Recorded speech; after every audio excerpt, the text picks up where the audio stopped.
Minute का dictation है, 100 शब्द प्रति मिनट। Ready start.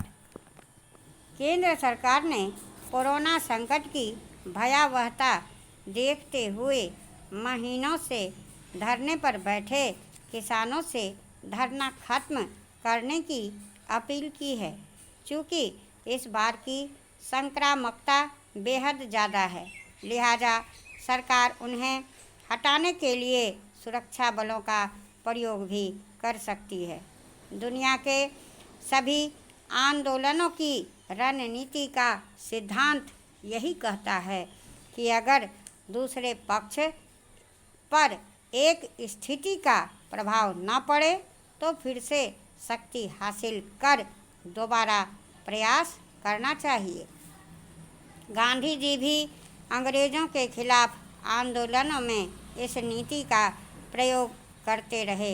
हजारों किसान 8 महीने से कष्ट झेलते हुए घटना स्थलों पर डटे हैं, लेकिन अब खतरा बढ़ गया है क्योंकि नए स्ट्रेन ज़्यादा संक्रामक है और इन किसानों का परिजनों या आंदोलन स्थल पर प्रबंधन के लिए अन्य लोगों से मिलना जुलना जारी है। आंदोलनकारियों को यह भी सोचना होगा कि यह सामान्य संकट काल नहीं है, जहां उनकी मांग व दृढ़ता का पूरे देश ने सम्मान किया। वहीं उनका भी दायित्व है कि इस अपूर्व संकट में वे देश के लोगों के बारे में सोचें। सरकार पर भी दबाव डालने का यह सही अवसर नहीं है।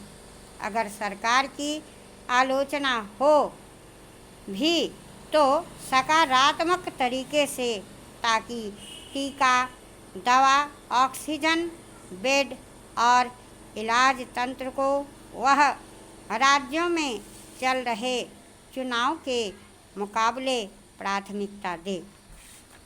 यह अवसर है कि लाभ हानि की बैलेंस शीट भूलकर हर वर्ग, राजनीतिक दल और व्यक्ति सरकार के कोरोना संबंधी फैसलों को ब्रह्म वाक्य मानकर अमल करे। खिलाफत या मानदंडों को प्रति लापरवाही करने वाला अपने प्रति ही नहीं, परिवार, मोहल्ले, राज्य व देश के प्रति अपराध कर रहा है। किसान वापस जाकर देश को मजबूत करने के लिए फिर से कृषि कार्यों से देश को समृद्ध बनाएं, ताकि इस संकट से होने वाले आर्थिक नुकसान को कम किया जा सके, जैसा उन्होंने पिछले वर्ष कृषि विकास दर में आशातीत वृद्धि कर दिया था। मांगों के लिए आंदोलन की कोई समय सीमा नहीं है। दोबारा नई ताकत के साथ इसे शुरू कर सकते हैं, कोरोना को हराकर। करीब 1 साल पहले लगभग इसी समय देश को सबसे बड़ा आर्थिक झटका लगा था, नोटबंदी से भी बड़ा। कुछ ने इसकी तुलना उत्तर भारत में बंटवारे के दौरान हुए पीड़ा से की। उस समय जब सरकार स्वास्थ्य सुविधाएं जुटाने का प्रयास कर रही थी, कई अर्थशास्त्रियों ने आर्थिक झटका झेल रहे लोगों की मदद के लिए सुझाव दिए थे। दुखद यह है कि 1 साल बाद जब महामारी फिर अनियंत्रित हो रही है, उन सुझावों में से शायद ही किसी सुझाव को लंबी अवधि की नीति के रूप में अपनाया गया। कोरोना पर प्रतिक्रिया स्वरूप सरकार ने 3 हफ्तों का संपूर्ण लॉकडाउन किया था। बिना योजना के इस लॉकडाउन ने उन लाखों जिंदगियों में आर्थिक तबाही ला दी जो अनौपचारिक क्षेत्र से थे। अनएम्प्लॉयमेंट सर्वे 2015 से 16 के मुताबिक भारत की 80% से ज़्यादा वर्क फोर्स अनौपचारिक सेक्टर में काम करती है। पिछले साल सरकार को पहले से योजना न बनाने के लिए माफ़ कर सकते हैं। इस साल उसके पास कोई बहाना नहीं है। पिछले साल जहां महामारी पर प्रतिक्रिया में डर और गंभीरता नज़र आ रही थी, इस साल उसका रवैया ढुलमुल दिख रहा है। देश के कई शहरों में स्थानीय लॉकडाउन किए जा रहे हैं। यही समय है कि पिछले साल के राहत उपायों की मांग फिर दोहराई जाए। पिछले साल जिन राहत उपायों की घोषणा हुई थी, उनमें बड़ी कमी थी। शहरी क्षेत्रों में काम करने वाले प्रवासी जिनके घर ग्रामीण क्षेत्रों में थे, लॉकडाउन के कारण काम के बिना फंस गए थे। कुछ के सिर पर तो छत तक नहीं थी।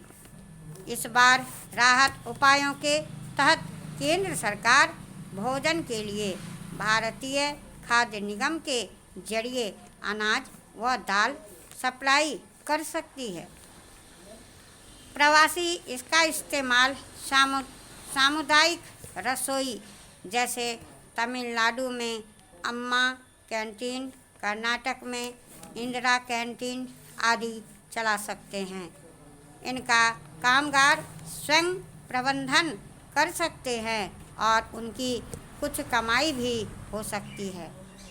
नई सामुदायिक रसोई स्थापित करने के लिए रेलवे स्टेशनों और बस स्टेशनों को और ग्रामीण क्षेत्रों में खंड मुख्यालयों को लक्ष्य करना चाहिए। सामुदायिक संक्रमण की आशंका कम करने के लिए ऐसी रसोइयों की संख्या ज़्यादा होनी चाहिए ताकि इनमें प्रवेश पर नियंत्रण कर सकें। आगे जाकर केंद्र सरकार को इसे बतौर केंद्रीय योजना चलाना चाहिए, जैसे मिड डे मील योजना या जन वितरण प्रणाली चलती हैं। राष्ट्रीय खाद्य सुरक्षा अधिनियम लागू होने के बाद पीडीएस के तहत 1/3 आबादी आती है। यह प्राथमिकता वाले परिवारों को 1 से 3 रुपये प्रति किलो में प्रति माह 5 किलोग्राम अनाज देती है। अंत्योदय परिवारों को 35 किलोग्राम प्रति माह अनाज मिलता है। पिछले साल केंद्र सरकार ने प्राथमिकता वाले कार्ड धारकों को मिलने वाला पीडीएस राशन दोगुना कर समझदारी दिखाई थी। इसकी शुरुआत 3 महीने से हुई, फिर नवंबर तक के लिए इसे बढ़ाया गया था। सरकार के पास अनाज का विशाल भंडार है और कई सर्वे बेरोजगारी व भूख की ओर इशारा करते हैं, फिर भी सरकार ने यह राहत बंद कर दी। पिछले साल राशन दोगुना करने से 80 करोड़ राशन कार्ड धारकों को राहत मिली थी। इसे तुरंत दोबारा शुरू करना चाहिए। पीडीएस के तहत अभी सिर्फ 80 करोड़ लोग आते हैं। पिछले साल हमने देखा कि शहरी क्षेत्रों में फंसे कई कामगारों के पास राशन कार्ड नहीं था, न शहर में न ही गांव में। इससे पता चलता है कि पीडीएस के विस्तार की ज़रूरत है। ग्रामीण क्षेत्रों में इसे सार्वभौमिक बनाना चाहिए। इसकी जगह सरकार one nation one ration card पर जोर दे रही है। यह उपाय उन्हें नुकसान पहुंचाएगा जो पीडीएस का हिस्सा है, क्योंकि यह आधार पर निर्भर होगा और उन्हें लाभ नहीं मिलेगा। जो पीडीएस से बाहर हैं, अगर आपके पास राशन कार्ड नहीं है तो पोर्टेबिलिटी मदद नहीं कर सकती। गरीबों के लिए इससे भी राहत मिली थी।